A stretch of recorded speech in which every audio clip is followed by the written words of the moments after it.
Is Donald Trump really the next Mussolini? I was having a conversation with a friend who believes this to be the case. I'm not a Donald Trump apologist or staunch loyalist. I just see an injustice happening to one man who, from where I sit, is truly interested in fixing what ails America: utter and profound corruptness and weakness. When I see what is happening to our once promising nation, I shudder at the thought of how far down the abyss we may yet go.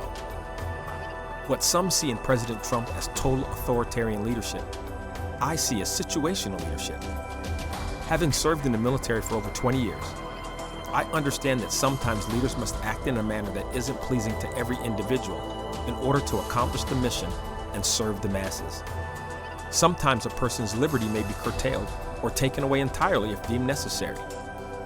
The media and those currently in power do not want Donald Trump anywhere near the reins of power, not because they fear he will abuse it, but rather because he will do everything in his executive powers to strip them of their iron grip on America's heart and soul, our God-given sovereign way of life. This grip was forged through years of lies and deceptions. It is sad that many Americans are too lazy to do their own research. The information is all out there.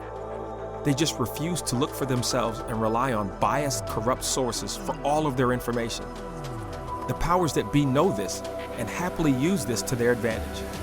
My interest in sharing this is not to tell anyone what to think, but rather how to think. President Trump's problem, in my opinion, is that he's not a great communicator. He doesn't speak in a so-called presidential manner. He puts words together that can be construed in a particular way if you believe he has ill intent. If you believe his heart is in the right place, a different conclusion can be reached. I have looked at his entire body of work from his youth until now and don't believe him to be the monster the media has turned him into. Why would an elderly man with vast resources and all the comforts of life put himself and his family through this? After 2 impeachments, multiple convictions, and threats to life and limb, any other person would have tapped out long ago. Why is he still fighting? It is most certainly not to be remembered as a vilified dictator in the last few years of his life. What end does that serve for him or his family? The answer to those questions requires investigation. The investigation I'm talking about goes beyond finding out who Donald Trump is. We must also find out who our government officials are and what they're up to. Have you ever heard of the Senior Executive Service, or what their role is? There are over 8,300 of these service members, all making between $147,000 and $246,000 a year. The question is, how many of these people do we really need? Next, look at Article 3 federal judges. Who appoints them? How long do they serve? What is their role? Once you do the research and answer all of these questions, maybe, just maybe, you'll have a slight idea why the establishment doesn't want him back in office. In 2018, President Trump signed 3 executive orders to crack down on unions that represent federal employees and to make it easier to fire federal workers. Later that year, a U.S. District Court judge struck down most of the executive orders. Her rulings were then reversed by the D.C. Circuit on jurisdiction grounds.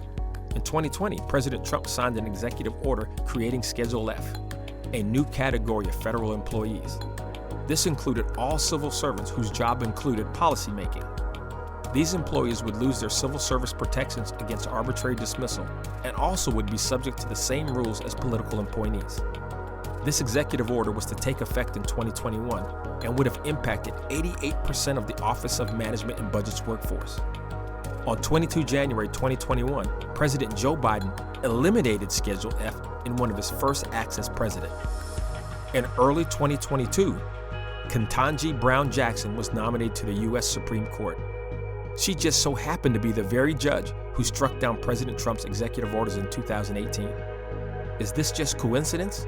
Or was this payback for delaying the process long enough for the next president to kill it?